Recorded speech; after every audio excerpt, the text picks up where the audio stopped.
Hi everyone, welcome to Klipsch Audio presents Classic Album Sundays. I'm your hostess, Colleen, and with us we have Steve Mason, originally from Bestival, who has a fantastic album out. Well, it came out last year, which we're going to be giving away a copy later on, which is incredible. I can't wait to see you perform some of this tonight, which is called Monkey Minds in the Devil's Time. We'll be giving one of these away later, but Steve has got to, he can't spend too much time with us. He just got on site and he ran straight here. Thank you so much. I can't be seen with you little people for too long. So first of all, I wanted to ask you about your musical diet when you were growing up. What were you listening to when you first really got into music? Well, I mean, because by the time I'd started buying my own records, the Pistols and the punk thing had kind of had gone. So, but I got really into the Pistols massively, and X-Ray Specs and the Ruts, and then obviously when you're a kid, your appetite is just insatiable, and you want to know more and more and more and more. So I was just thinking, well, what the hell are they doing now? What's John Lydon doing now? So that's how I discovered Pill, and I got the second edition, which was like a reissue of this album. It was like a double vinyl album, but it was exactly the same record, but. Not as fun? Like a double vinyl. Well, I didn't know that existed until, because I was just saying, like, me and a punk mate of mine, we used to make shortbread in the you know, if you take it out, you can fill in that side with shortbread, and you have, anyway. So we liked it. So yeah. But I think I got second edition of this when I was 11 years old. Wow. I was working it out the other day because I've been writing down a few things recently, and. Yeah, I worked out that I was 11 when I got that. I was 12 when I got the Pistols with my mum at the mall. mall. That's a different thing though, isn't it? The Pistols, you could be a 5-year-old could get the Pistols, but that is 11, yeah. It's a hard record, you know. It's an amazing record, but it's a hard record. Did you have their first album? I got it after this one. Yeah, that was the first one I bought, and then I bought Paris in the Spring, Flowers of Romance, and I got the first one as well. Yeah. So, did you know what it was going to sound like? Being a Pistols fan, did you expect it was going to be in the same vein? No. As and I tell you, what baffled me most was because I was 11 years old, I knew nothing about bass frequencies being better at 45 revolutions per minute. So I spent the first 6 months listening to it at 33. I was like, he's lost his fucking mind. What's he doing? And then I think I bought Live in Tokyo around at some point, and I did the same thing with that. I remember my mum coming into my bedroom and going, "Are you listening to Whale Song? What is that?" But it was because his voice, you know, with all the reverb on it at 33, sounds like a bunch of humpback whales. But yeah. So anyway, but yeah. Do you think it kind of helped you get into avant-garde music? Were you a fan of any bands like Can or Captain Beefheart? Not really. I can't really be arsed with avant-garde music. I think I've always liked really something with. I do love pop music. You know, I mean, it might sound weird given what we put out in the Beta Band. I still don't really know how that happens, but it did happen. But I think, yeah, I mean, I do like Can and all that, but it's not something I would put on. I think what I like about this record is it's quite a commitment to put it on. It's not something you listen to the odd track here and there, maybe Memories or Death Disco, but really it's something that you want me to touch it? You can hold it. It's something, I feel like I'm in blankety blank. But it's really something that you make quite a commitment to put it on, and because it's so. I always found it a really frightening record and really beautiful and heartbreaking. But then I think as I got older, I realised, you know, the sound that they got on this. Because obviously Lydon and all those guys were massively into reggae and dub reggae, and you know.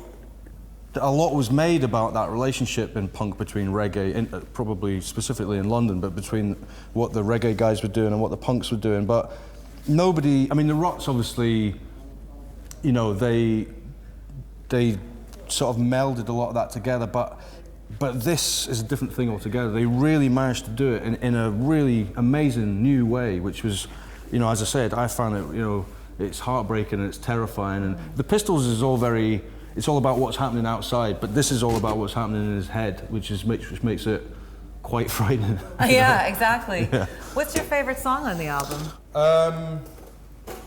I think I really like Albatross just because it's to have that as the first song on that record is so disturbing.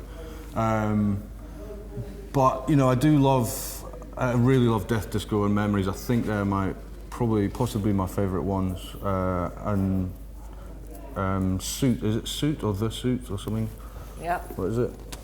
I have it right here. But the strange thing the strange thing I always found about this record is like the single of Memories sounds fantastic, but the version they put on there, it's really different, and it cuts into the single version for about 30 seconds, and you think, wow, and then it cuts back out again. It's a very strange thing to do. I don't know why they did that. Out of all the interviews I've seen John Lydon do, I've never really seen one about this record.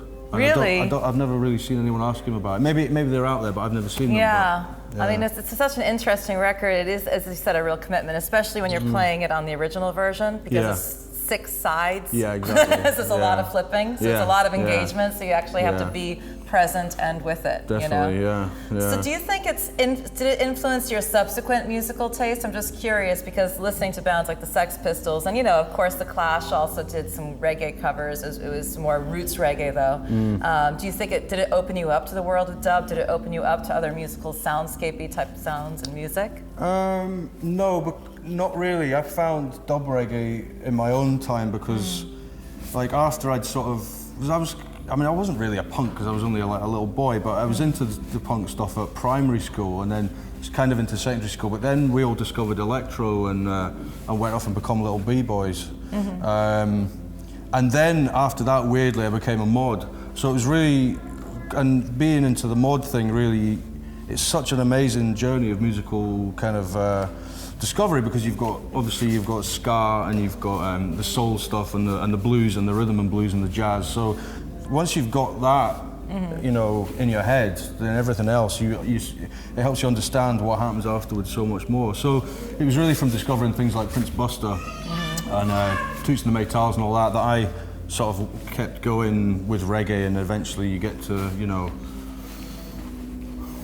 dub reggae. Yeah. Which is go deep. Different thing. Yeah. Deep with the rootsman vibe. Yeah. And do you think that this album in particular influenced your music in any way? I think only from the fact that it took me such a long time to understand what he was doing and why he'd done that, because it was so different.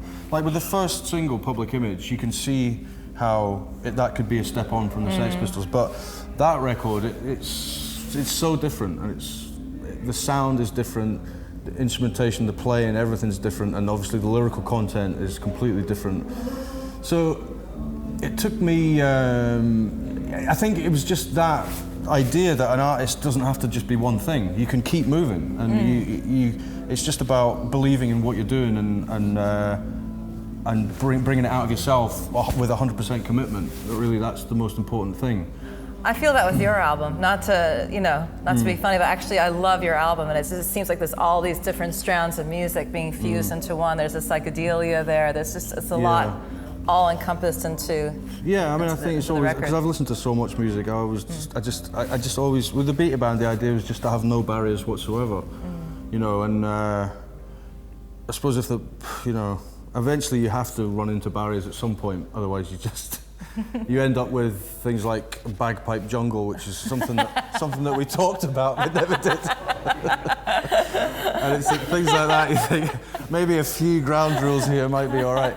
But yeah, I mean, I think it's just, you've just got to keep going. It's very, I mean, at the moment for me, you know, I mean, I get, because that record in particular certain tracks got really hammered on 6 Music. So going into the album that I'm trying to write now, there's certain things that I'd like to do, but you do find yourself slightly restricted, because you think, well, you know, I am older now. I don't want to have to live, you know, in abject poverty when I'm older. I'd like to be able to keep me earning a living from what I'm doing. So unfortunately, you sort of have to have a slight eye on 6 Music. So. It's a good thing to have an eye on 6 Music. No, it is. I'm not complaining at all. I'm just saying that it comes into your head during the creative process. You're thinking, well, that's mental. No one's going to play that. You know, I like it, but it's a bit mental. So I think Which to be honest with you, is why that I ended up putting a lot of those little bits in between that to try and, I mean, partly because there was a message that I wanted to get out, you know, and you can't really write a song about everything. I couldn't write a song about Dr. David Kelly being murdered in the woods. I mean, I could, but it'd be a bit weird. So it's best just to encompass it in a little sort of, you know, two-minute thing or whatever, and deal with that, and then move on to something else. So, you know, you can still. I'm not saying I can't be creative anymore. I'm not saying that at all. But you have to sort of have one eye on the fact that you want people to hear it, and if you can, you know, if people like Six Music play and it can draw people into the whole experience, then that's especially when you're trying to sell post-capitalist anarchism. Yeah, exactly. It's not always the message that people want to hear, so you have to draw them in with a pop song. A pop song like Albatross. Exactly, yeah. I want to hear the radio edit of that. Exactly. One last question, because I know you have to run. What are your other top favorite albums? God. Come on, you can do it. It can be anything. Because you were very adamant on choosing this one. Yeah, it's a record that I love. Yeah. Well, top 5 albums are only ever going to be really obvious albums unless you're a complete twat, you know, and you're just trying to be really different. I think The Wall, Pink Floyd, is an amazing piece of work. Quadrophenia by The Who is an amazing piece of work. Pretty much any Smiths album is amazing. I could do one for pretty much each country. I could do one for Jamaica. I could do one for America. I could do one for Nigeria, but not. Was it Fela? Bit of Fela Kuti, a bit of Tony Allen, definitely. It's really hard. It's because it just changes all the time. It changes all the time, doesn't it? Yeah, that's a very, very, very, very, very, very difficult question. Well, I've been listening to your album a lot. We're about to give it away, but I know that, I'm going to give it away. Not my copy. I'm giving one to a lucky winner here. Oh, okay. But Steve Mason's performing live tonight on the main stage at 7 o'clock. Yeah. And I'm definitely going to go check it out. I hope you guys do too. And thank you so much for your time. My pleasure, I know pleasure. you ran here first thing. I really appreciate My it. pleasure. Thank you so much. All right. Thank you. All right. Enjoy the headphones. Oh, thank you very much. It's nice. See you later. You go. Thank you. Take it easy.